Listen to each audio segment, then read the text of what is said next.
இரண்டாவதாக நாம் பெற்றுக்கொள்கிற ஆசீர்வாதம் என்னவென்று சொன்னால் வளர்ச்சி. வளர்ச்சி என்ன என்ன வளர்ச்சி? கொழுத்த கன்றுகளை போல வளருவீர்கள். கொழுத்த கன்று என்பது செழிப்பை குறிக்கிறது. செழிப்பை குறிக்கிறது. அல்லேலூயா. எப்படி சொல்ல முடியும்?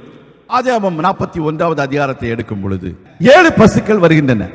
அந்த 7 பசுக்களும் அழகும் புஷ்டியுமாக இருக்கின்றது. 7 பசுக்கள். இன்னொரு 7 பசுக்கள் வருகின்றன. அந்த 7 பசுக்கள் எப்படி இருக்குது? அவலட்சணமும் கேவலமுமான 7 பசுக்கள். அப்போ நீங்களும் நானும் நோஞ்சானா மெலிஞ்சி அப்படி கிடக்கிற அந்த பசுக்களை போல அல்ல, நீங்கள் கொழுத்த கன்றுகளை போல அல்லேலூயா வளர்வதற்கு கர்த்தர் உதவி செய்வார். வரலையா சொல்லுங்க. இன்னைக்கு அநேகர் நினைக்கிறாங்க, நான் ரொம்ப பணக்காரன் ஆயிட்டா நான் தேவனை மறந்துடுவேன். அதுக்குன்னு ஒரு வசனம் இருக்கு நீதிமொழிகள்ல. ஞாபகம் இருக்குங்க? அன்றாட உள்ள படி எனக்கு அளவுங்க. நான் ஆசீர்வாதத்தை பெற்று உங்களை மறந்து விடக்கூடாது. அதனால அன்றாட அளக்க வேண்டிய பழியை எனக்கு அளங்க ஆண்டவரே அப்படின்னு ஒரு வசனம் இருக்கு பாருங்க நீதிமொழிகள். அதை எடுத்து வச்சிட்டு, ஆண்டவரே எனக்கு நிறைய தந்துடாதீங்க, நான் உங்களை மறந்துடக்கூடாது அப்படின்னு நினைக்கிறாங்க. அப்படி யாராவது நினைக்கிறீங்களா?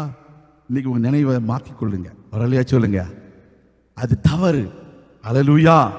கர்த்தர் உங்களை அதிகமாக ஆசீர்வதிக்கிறார், உங்களை செழிப்பா வைக்கிறார்னா என்ன அர்த்தம்? உங்க வீட்டில் உங்க பேங்க்ல சேர்த்து வைக்கிறதுக்காக இல்ல, பஞ்சத்துல பட்னியா கிடக்கிற மக்களுக்கு கொடுத்து உதவுவதற்கு. ஒரு ஆளையா சொல்லுங்க.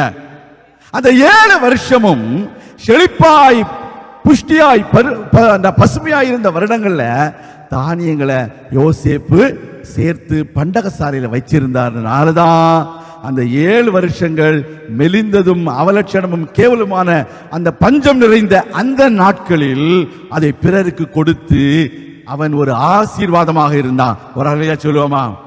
இன்னைக்கு நம்முடைய பணம் நமக்குன்னு நம்ம நினைக்கிறோம், நல்லதுதான் நமக்கும் நம்ம பிள்ளைகளுக்கும். ஆனா மீதிய யார் கொடுக்கணும்? பஞ்சத்துல வறுமையில பட்டினியில இருக்கிற மக்களுக்கு கொடுத்து ஆசீர்வதிக்கிறதுக்காகத்தான் உங்களை கொழுத்த கன்றுகளாக வளர விரும்புகிறார் கர்த்தர். வரலையா சொல்லுவோமா? நீங்க கர்த்தரை மறக்கிறதுக்காக அல்ல, உங்களை கொண்டு அநேகர் கர்த்தரை நினைவு கூற வேண்டும். ஐயோ, இந்த மகாராஷ்டிரன் இந்த அண்ணா எனக்கு இதை ஹெல்ப் பண்ணாரு, அதனால நான் இன்னைக்கு நல்லா இருக்கிறேன், கர்த்தாவே உமக்கு ஸ்தோத்திரம், அவங்களை இன்னும் ஆசீர்வதிங்க, அவங்க இன்னும் எனக்கு கொடுக்க உதவி செய்யுங்கன்னு அவங்க உங்களுக்காக ஜெபம் பண்ணுவாங்க. வரலையா சொல்லுவோமா?